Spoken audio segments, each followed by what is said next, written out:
Hi hello నమస్తే welcome to my channel. నేను మీకు ఇప్పుడు గోంగూర చికెన్ ఫ్రై ఎలా చేయాలో చూపిస్తా. ముందుగా స్టవ్ పైన కడాయి పెట్టుకొని కడాయి వేడైన తర్వాత 4 టేబుల్ స్పూన్ల వరకు ఆయిల్ వేసుకోండి.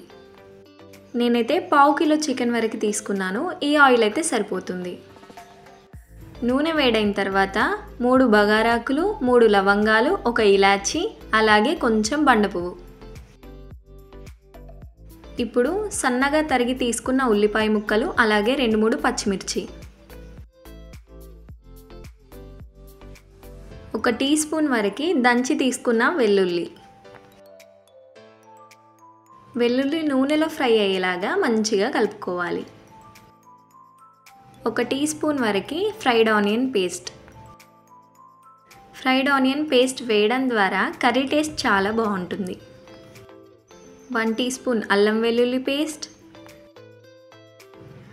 వెల్లుల్లి పేస్ట్ నూనెలో కలిసిపోయేలాగా, అలాగే మొత్తం పచ్చివాసన పోయేలాగా మంచిగా కలుపుకోవాలి.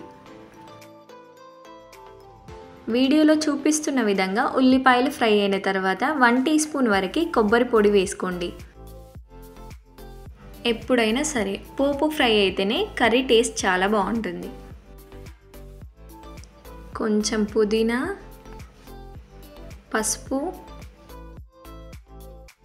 పసుపు మొత్తం కలిసిపోయేలాగా మంచిగా కలుపుకోవాలి.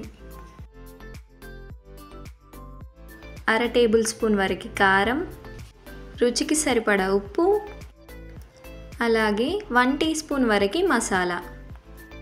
కారం, ఉప్పు ఉల్లిపాయల్లో కలిసిపోయేలాగా మొత్తం మంచిగా కలుపుకోవాలి.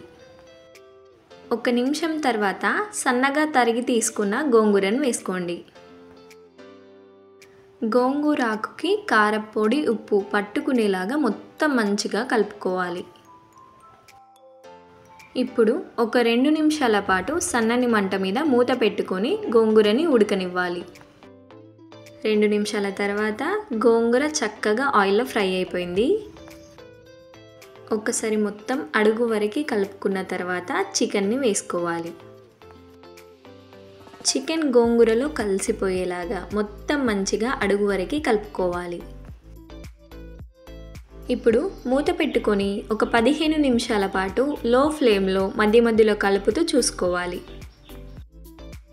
15 నిమిషాల తర్వాత చూసారా, చికెన్ చక్కగా ఫ్రై అయింది.